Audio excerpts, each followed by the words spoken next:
Such Stuff by John Brunner.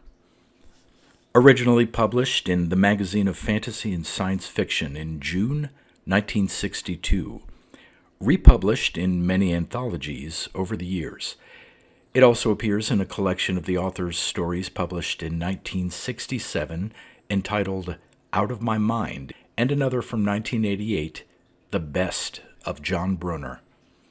Read by Darrell T. Smith II for my channel, Quasar Spectra. Such Stuff. With the leads of the electroencephalograph stringing out from his skull like webs spun by a drunken spider, the soft adhesive pads laid on his eyes like pennies, Starling resembled a corpse which time had festooned with its musty garlands. But a vampire corpse, plump and rosy in its state of not quite death. The room was as still as any mausoleum, but it smelled of floor polish, not dust.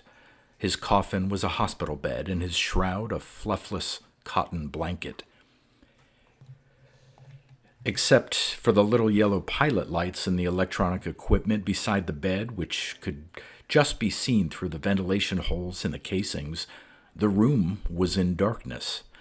But when Wills opened the door from the corridor, the shaft of light that came over his shoulder enabled him to see Starling clearly.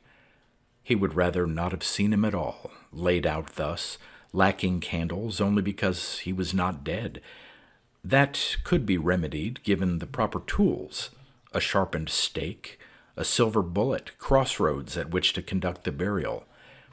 Wills checked himself, his face prickly with new sweat. It had hit him again. The insane idea kept recurring like a reflex, like pupils expanding under belladonna, for all he could do to drive it down. Starling lay like a corpse because he had grown used to not pulling loose the leads taped to his head. That's all, that's all, that's all. He used the words like a club to beat his mind into submission. Starling had slept like this for months. He lay on one side, in a typical sleeper's attitude, but because of the leads, he barely moved enough in the course of a night to disturb the bedclothes. He breathed naturally. Everything was normal. Except that he had done it for months, which was incredible and impossible, and not in the least natural. Shaking from head to foot, Wills began to step back through the door. As he did so, it happened again. Now it was happening dozens of times a night. A dream began. The electroencephalograph recorded a change in brain activity. The pads on Starling's eyes sensed eye movements and signaled them. A relay closed. A faint but shrill buzzer sounded. Starling grunted, stirred, moved economically as though to dislodge a fly that had settled on him. The buzzer stopped. Starling had been woken. The thread of his dream was snapped, and he was asleep again. Wills visualized him waking fully and realizing he was not alone in the room. Cat silent, he crept back into the corridor and closed the door, his heart thundering as though he had had a narrow escape from disaster. Why? In daytime he could talk normally with Starling, run tests on him as impersonally as on anyone else, yet at night? He slapped down visions of Starling by day, Starling corpse-like in his bed at night, and moved down the long corridor with his teeth set to save them from chattering. He paused at other doors, pressing his ear to them or glancing inside for a moment. Some of those doors led to private infernos which ought to have jarred on his own normality with shocking violence, as they always used to. But none affected him like Starling's passiveness, not even the moaning prayers of the woman in room 11 who was being hounded to death by imaginary demons. Conclusion: his normality had gone. That thought also recurred in spite of attempts to blank it out. In the long corridor which framed his aching mind like a microwave guide tube, Wills faced it, and found no grounds for rejecting it. They were in the wards, he in the corridor. So what? Starling was in a ward, and he was not a patient. He was sane, free to leave whenever he wished. In remaining here, he was simply being cooperative. And telling him to go away would solve nothing at all. His rounds were over. He went back towards the office like a man resolutely marching towards inevitable doom. Lambert, the duty nurse, was snoring on the couch in the corner. It was against regulations for the duty nurse to sleep, but Wills had had more than he could bear the man's conversation about drink and women and what he was missing tonight on television, and had told him to lie down. He prodded Lambert to make him close his mouth and sat down to the desk, drawing the night report towards him. On the printed lines of the form, his hand crawled with its shadow limping behind, leaving a trail of words contorted like the path of a crazy snail. 5 a.m. All quiet except room 11. Patient there, normal. Then he saw what he had written. Angrily, he slashed a line through the last word, another and another, till it was illegible, and substituted, quote, much as usual, end quote. Normal. I am in the asylum of myself. He tilted the lamp on the desk so it shone on his face and turned to look at himself in the wall mirror provided for the use of female duty nurses. He was a little haggard after the night without sleep, but nothing else was visibly wrong with him. Much as usual, like the patient in room 11. And yet Starling was sleeping the night away without dreams, undead. Wills started, fancying that something black and thread-like had brushed his shoulder. A picture came to him of Starling reaching out from his bed with the tentacle leads of the EEG, as if he were emitting them from spinnerets and weaving the hospital together into a net of his own, trapping Wills in the middle like a fly. He pictured himself being drained of his juices like a fly. Suddenly Lambert was sitting up on the couch, his eyes flicking open like the shutters of a house being aired for a new day. He said, "What's the matter, Doc? You're as white as a flaming sheet." There was no black thread-like thing on his shoulder.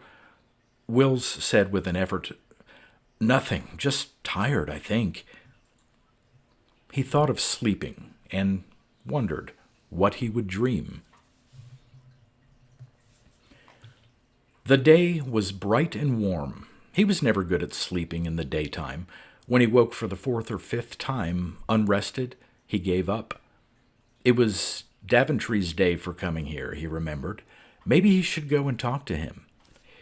He dressed and went out of doors, his eyes dark-ringed.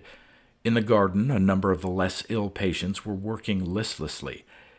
Daventry and the matron moved among them, complimenting them on their flowers, their thorough weeding, the lack of aphis and blackfly. Daventry had no interest in gardening except insofar as it was useful for therapy. The patients, no matter how twisted their minds were, recognized this, but Daventry apparently didn't know they knew. Wills might have laughed, but he felt laughter was receding from him. Unused faculties, like unused limbs, atrophy. Daventry saw him approach. The bird eyes behind his glasses flicked poultry-wise over him, and a word passed from the thin-lipped mouth to the matron, who nodded and pivoted away. The sharp face was lit by a smile. Brisk legs began to carry him over the tidy lawn, which was not mown by the patients because mowers were too dangerous. "Ah, Harry," in Daventry's optimistic voice, "I want a word with you. Shall we go to the office?" He took Will's arm as he turned companionably.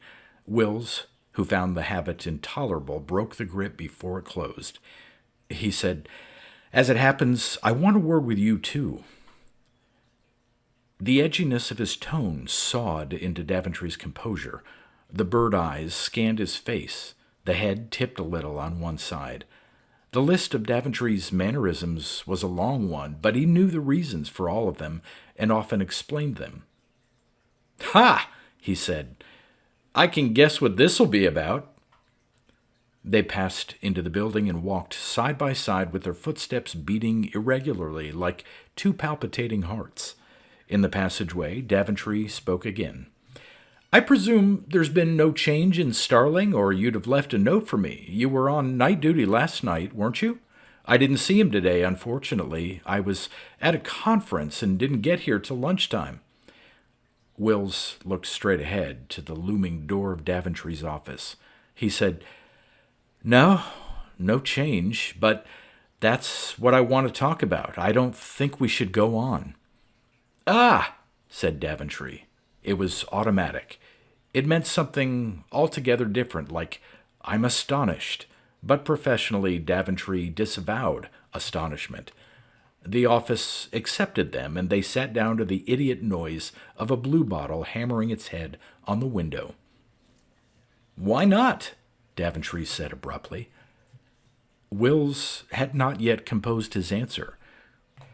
He could hardly speak of the undead starling with pads on his eyes like pennies, of the black tentacles reaching out through the hospital night, of the formulated but suppressed notion that he must be treated with sharp stakes and silver bullets, and soon. He was forced to throw up improvisation like an emergency earthwork, knowing it could be breached at a dozen points. "Well, all our other cases suggest that serious mental disturbance results from interference with the dreaming process. Even the most resistant of our other volunteers broke down after less than 2 weeks. We've prevented Starling from dreaming every night for 5 months now, and even if there are no signs of harm, yet it's probable that we are harming him." Daventry had lit a cigarette while Wills talked. Now he waved it in front of him as though to ward off Wills's arguments with an adequate barrier, a wisp of smoke. "Good gracious, Harry," he said affably. "What damage are we doing? Did you detect any signs of it last time you ran Starling through the tests?" "No, that was last week, and he's due for another run tomorrow. No, what I'm saying is that everything points to dreaming being essential. We may not have a test in the battery which shows the effect of depriving Starling of his dreams, but the effect must be there." Daventry gave a neutral nod. He said, "Have you asked Starling's own opinion on this?" Again, concede defeat from honesty. "Yes, he said he's perfectly happy to go on. He said he feels fine." "Where is he at the moment?" "Today's Tuesday. He goes to see his sister in the town on Tuesday afternoons." "I could check if you like, but—" Daventry shrugged. "Don't bother. I have good news for you, you see. In my view, 6 months is quite long enough to establish Starling's tolerance of dream deprivation.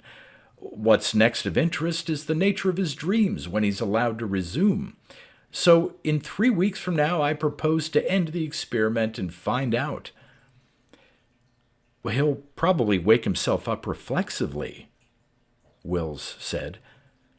Daventry was prepared to take the words with utmost seriousness. He said, "What makes you think that?" Wills had meant it as a bitter joke. When he reconsidered, he found reasons after all. He said, "The way he stood the treatment when no one else could. Like everyone else we tested, his dreaming frequency went up in the first few days. Then it peaked at about 34 times a night and dropped back to its current level of about 26, which has remained constant for about 4 months now. Why? His mind seems to be malleable, and I can't believe that. People need dreams. A man who can manage without them is as unlikely as someone who can do without food or water." "So we thought," Daventry said briskly. Wills could see the conference papers being compiled in his mind, the reports for the Journal of Psychology and the 4 pages in Scientific American with photographs, and so on. So we thought, until we happened across Starling, and he just proved we were wrong. I, began Wills. Daventry took no notice and went on. Dement's work at Mount Sinai wasn't utterly definitive, you know. Clinging to first findings is a false attitude. We're now compelled to drop the idea that dreaming is indispensable because Starling has gone without dreams for months, and so far as we can tell, oh, I grant that, so far and no further, he hasn't suffered under the experience. He knocked ash into a bowl on his desk. Well, that was my news for you, Harry, that we finished the Starling series at the 6-month mark. Then we'll see if he goes back to normal dreaming. There was nothing unusual about his dreaming before he volunteered. It will be most interesting. It was cold comfort, but it did give him a sort of deadline to work to. It also rid him of part of the horror he had suffered from having to face the presence in his mind of the vampire corpse like a threat looming down the whole length of his future life path. It actually heartened him till the time came, the following afternoon, to retest Starling. He sat waiting in his office for half an hour beforehand because everything was otherwise quiet and because before he came up for psychological examination, Starling always underwent a physical examination by another member of the staff. Not that the physicals ever turned anything up, but the psychological hadn't either. It was all in Will's mind, or in Starling's, but if it was in Starling's, he himself didn't know. He knew the Starling file almost by heart now, thick, much thumbed, annotated by himself and by Daventry. Nonetheless, he turned back to the beginning of it, to the time 5 months and a week ago when Starling was just one volunteer among 6 men and 6 women engaged in a follow-up to check on Dement's findings of 1960 with superior equipment. There were transcripts of dreams with Freudian commentary, in their limited way extraordinarily revealing but not giving a hint of the most astonishing secret, that Starling could get by without them. I am in a railway station. People are going to work and coming home at the same time. A tall man approaches and asks for my ticket. I try to explain that I haven't bought one yet. He grows angry and calls a policeman, but the policeman is my grandfather. I cannot understand what he says. I am talking to one of my school teachers, Mr. Bullen. I'm very rich and I have come to visit my old school. I am very happy.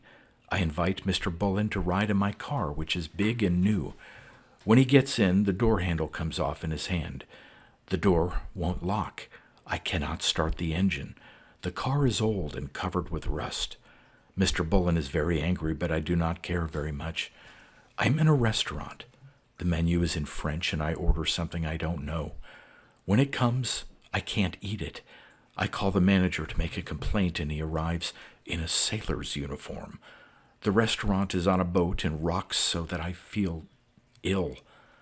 The manager says he will put me in irons. People in the restaurant laugh at me.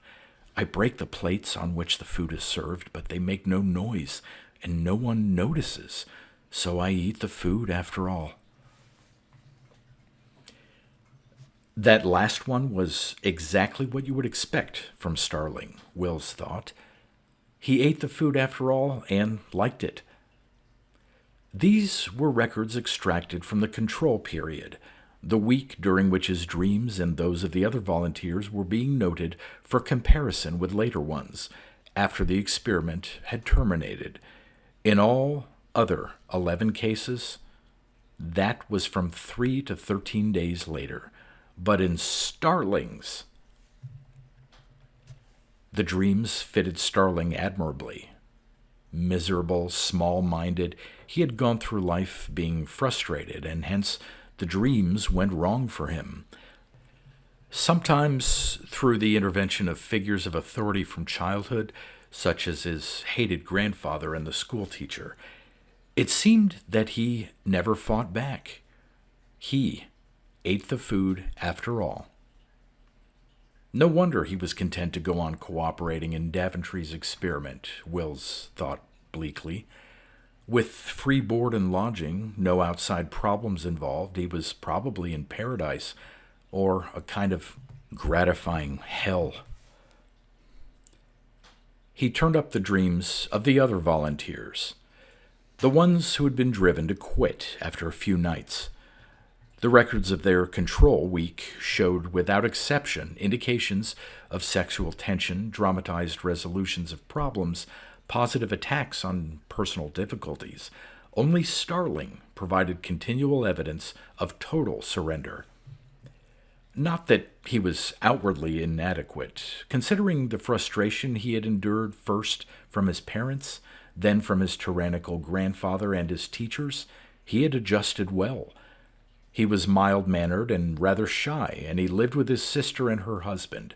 But he held down a fairly good job, and he had a small, constant circle of acquaintances, met mainly through his sister's husband, on whom he made no great impression, but who all quite liked him. Quite was a word central to Starling's life. Hardly any absolutes. Yet, his dreams to the contrary, he could never have surrendered altogether. He'd made the best of things. The volunteers were a mixed bag. 7 students, a teacher on sabbatical leave, an out-of-work actor, a struggling writer, a beatnik who didn't care, and Starling. They were subjected to the process developed by Dement at New York's Mount Sinai Hospital, as improved and automatized by Daventry, the process still being applied to Starling even now, which woke him with a buzzer whenever the signs indicating dreaming occurred. In the 11 other cases, the effect found was the same as what Dement had established. Interrupting their dreaming made them nervous, irritable, victims of uncontrolled nervous tension. The toughest quit after 13 days, except for Starling, that was to say. It wasn't having their sleep disturbed that upset them. That could be proved by waking them between instead of during dreams. It was not being allowed to dream that caused trouble. In general, people seemed to spend about an hour a night dreaming in 4 or 5 installments. This indicated that dreaming served a purpose, but what? Dissipation of antisocial tensions? A grooming of the ego as repressed desires were satisfied? That was too glib an answer. But without Starling to cock a snook in their faces, the experimenters would have accepted a similar generalization and left the matter there till the distant day when the science of mind was better equipped to weigh and measure the impalpable stuff of dreams. Only Starling had cropped up. At first he had reacted predictably. The frequency of his dreaming shot up from 5 times a night to 20, 30, and beyond as the buzzer aborted each embryo dream, whirling into nothing his abominable grandfather, his tyrannical teachers. Was there a clue there? Wills had wondered that before. Was it possible that, whereas other people needed to dream, Starling hated it? Were his dreams so miserable that to go without them was a liberation to him? The idea was attractive because straightforward, but it didn't hold water. In the light of previous experiments, it was about equivalent to saying that a man could be liberated from the need to excrete by denying him food and water. But there was no detectable effect on Starling. He had not lost weight nor grown more irritable. He talked lucidly, and he responded within predictable limits to IQ tests and Rorschach tests and every other test Wills could find. It was purely unnatural. Wills checked himself.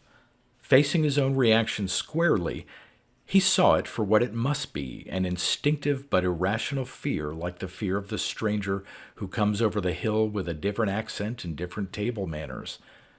Starling was human, ergo his reactions were natural, ergo either the other experiments had agreed by coincidence and dreaming wasn't indispensable, Or Starling's reactions were the same as everyone's and were just being held down until they blew like a boiler straining past its tested pressure. There were only 3 more weeks to go, of course. The habitual shy knock came at the door. Wills grunted for Starling to come in and wondered as he looked at him how the sight of him passive in bed could inspire him to thoughts of garlic, sharpened steaks, and burial at crossroads. The fault must be in his own mind, not in Starling's.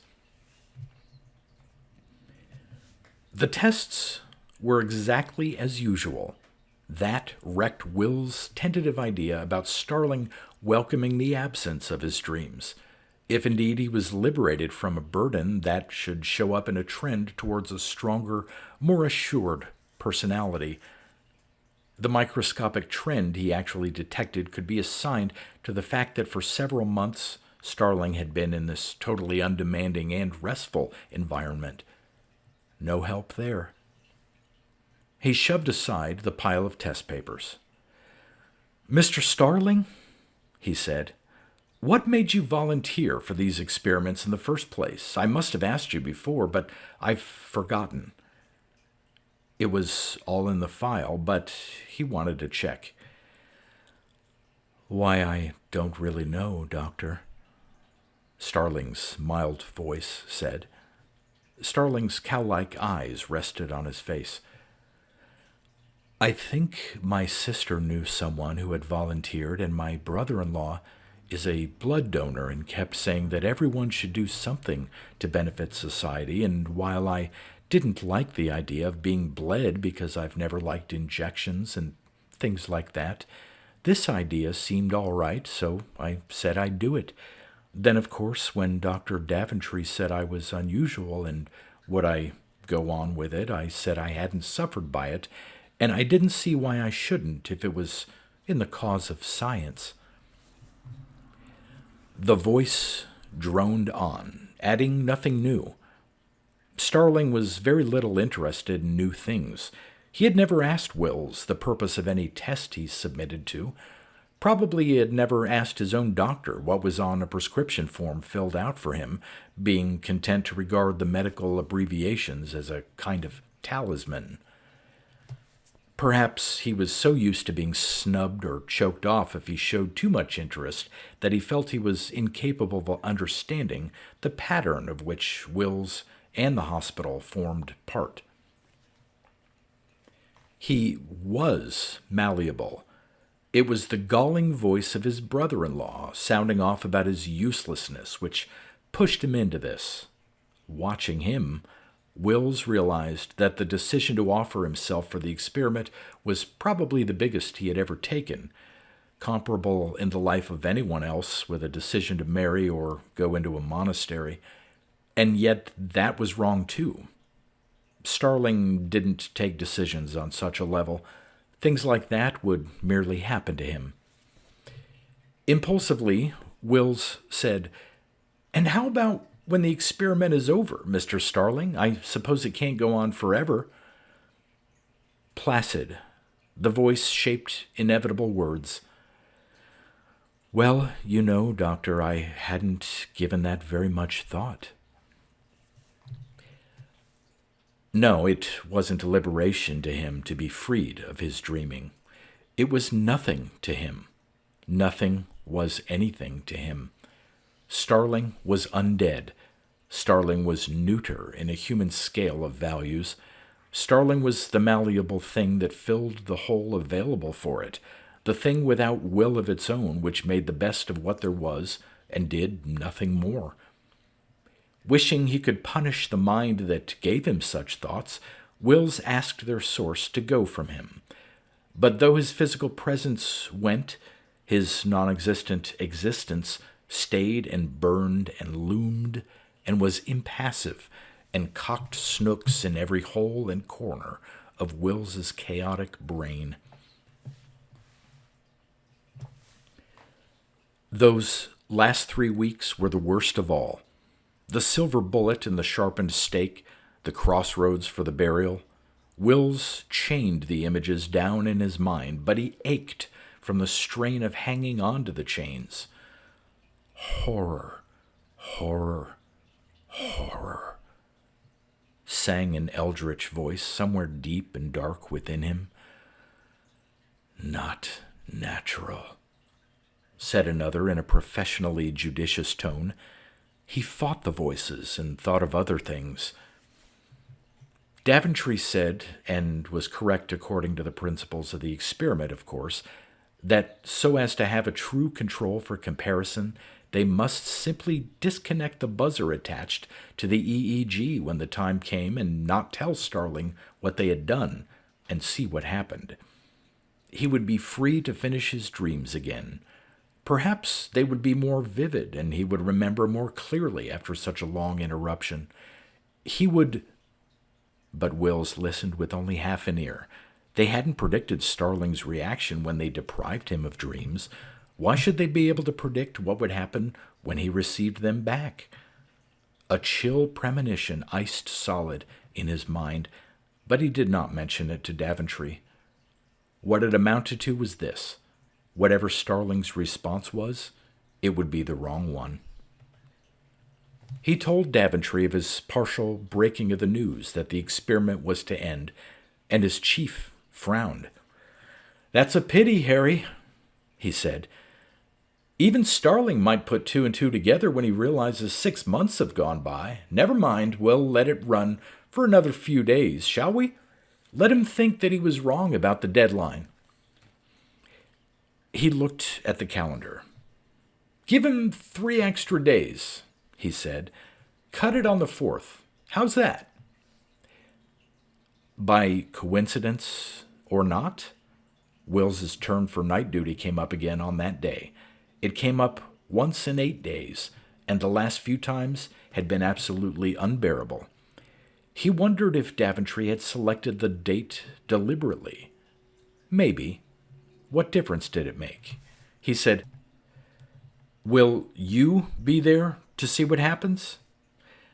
Daventry's face set in a reflex mask of regret. "Unfortunately, no. I'm attending a congress in Italy that week, but I have absolute confidence in you, Harry. You know that.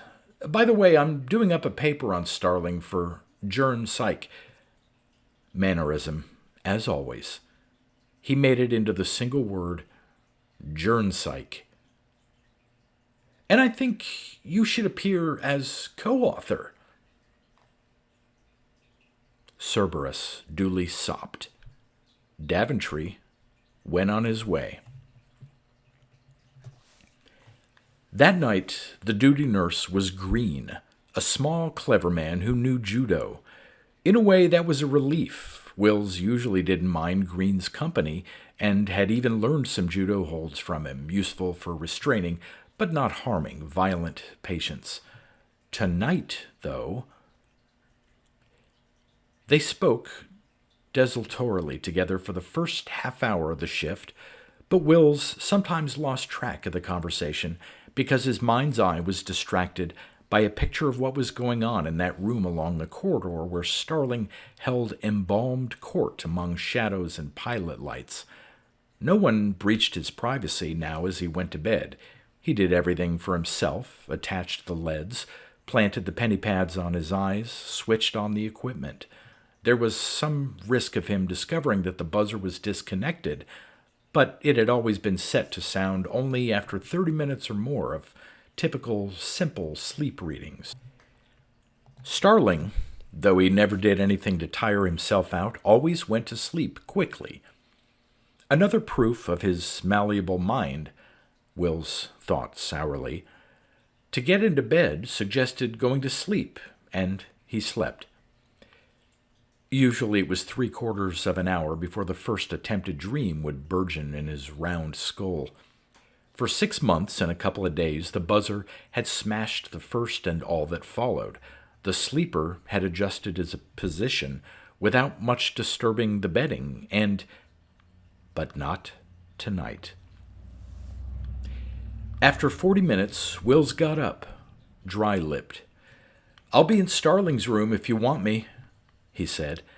"We've turned off his buzzer and he's due to start dreaming again, normally." The word sounded unconvincing.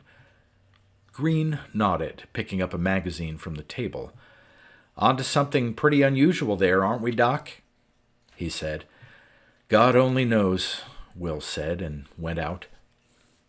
His heart was pumping so loudly he felt it might waken the sleepers around him.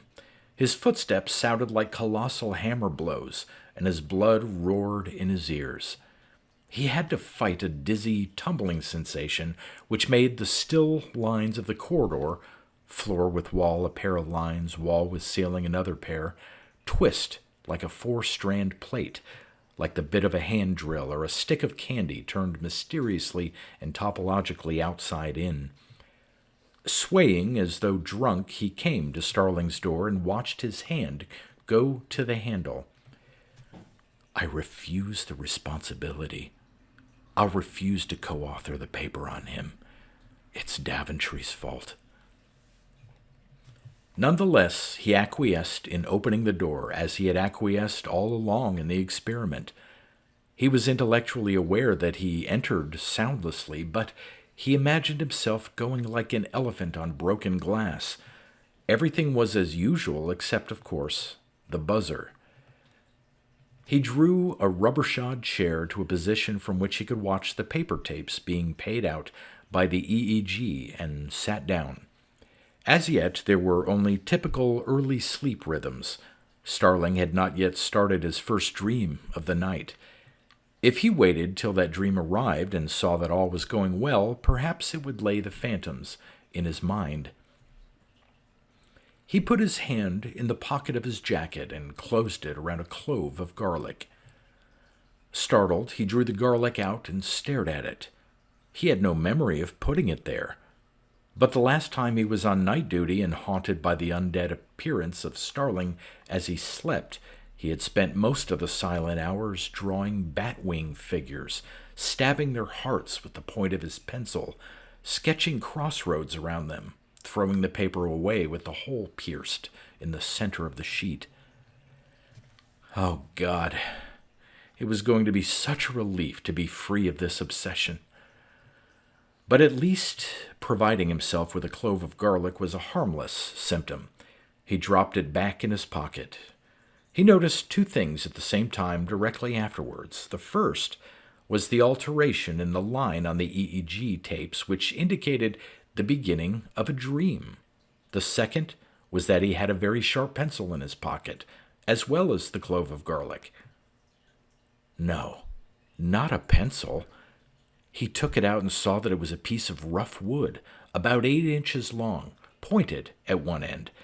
That was all he needed. That and something to drive it home with. He fumbled in all his pockets. He was carrying a rubber hammer for testing reflexes. Of course, that wouldn't do, but anyway. Chance had opened a gap in Starling's pajama jacket. He poised the stake carefully over his heart and swung the hammer. As though the flesh were soft as cheese, the stake sank home. Blood welled up around it like a spring in mud, trickled over Starling's chest, began to stain the bed. Starling himself did not awaken, but simply went more limp, naturally, for he was undead and not asleep. Sweating, Wills let the rubber hammer fall and wondered at what he had done. Relief filled him as the unceasing stream of blood filled the bed.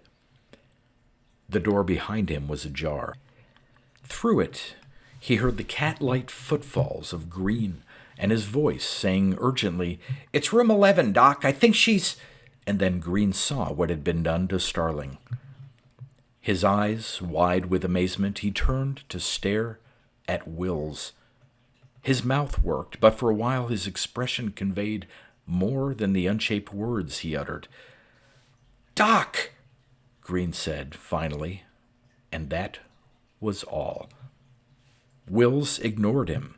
He looked down at the undead, seeing the blood as though it were luminous paint in the dim-lit room, on his hands, his coat, the floor, the bed, flooding out now in a river, pouring from the pens that waggled the traces of a dream on the paper tapes, making his feet squelch stickily in his wet shoes.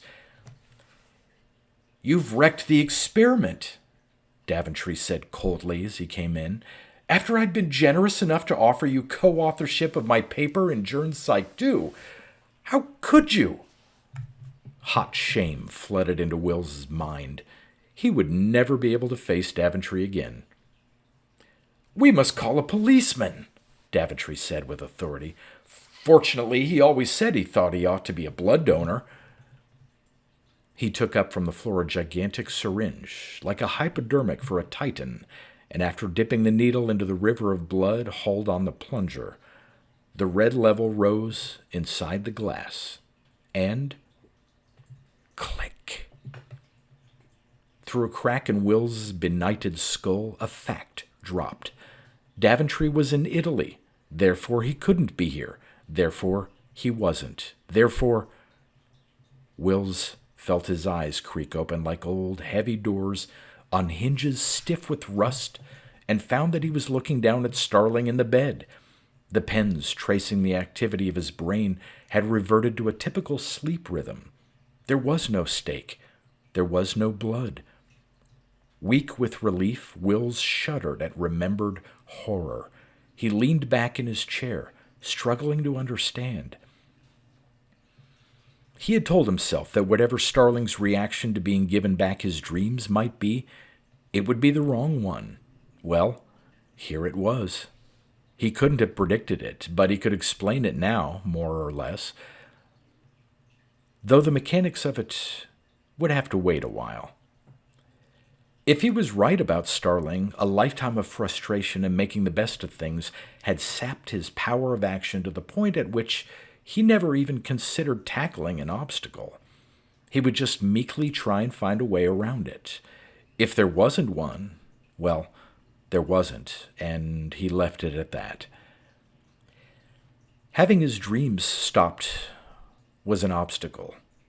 The 11 other volunteers, more aggressive, had developed symptoms which expressed their resentment in manifold ways: irritability, rage, insulting behavior, but not Starling. To Starling, it was unthinkable to express resentment. Patiently, accustomed to disappointment because that was the constant feature of his life, he had sought a way around the obstacle, and he had found it. He had learned how to dream with someone else's mind instead of his own. Of course, until tonight the buzzer had broken off every dream he attempted, and he had endured that like everything else. But tonight there was no buzzer, and he had dreamed in and with Wills. The driving of the stake, the blood, the intrusion of Green, the appearance of Daventry, were part of a dream to which Wills contributed some images, and Starling contributed the rest, such as the policeman who didn't have time to arrive and the giant hypodermic. Starling feared injections. Wills made up his mind. Daventry wouldn't believe him, not unless he experienced the phenomenon himself, but that was a problem for tomorrow. Right now he had had enough, and more than enough. He was going to reconnect the buzzer and get the hell out of here. He tried to lift his arms towards the boxes of equipment on the bedside table and was puzzled to find it heavy and sluggish. Invisible weights seemed to hang on his wrist. Even when, sweating, he managed to force his hand towards the buzzer, his fingers felt like sausages and would not grip the delicate wire he had to attach to the terminal. He had fought for what seemed like an eternity and was crying with frustration when he finally understood. The typical pattern of all Starling's dreams centered on failure to achieve what he attempted. He expected his greatest efforts to be disappointed. Hence, Wills, his mind somehow linked to Starling's and his consciousness seeming to Starling to be a dream, would never be able to reconnect that buzzer. Wills let his hands fall limp on his dangling arms. He looked at Starling, naked fear rising in his throat. How much dreaming could a man do in a single night when he had been deprived for 6 mortal months? In his pocket was a sharp wooden stake and a hammer. He was going to put an end to Starling's dreaming once for all. He was still in the chair, weeping without tears, tied by invisible chains, when Starling awoke puzzled in the morning and found him.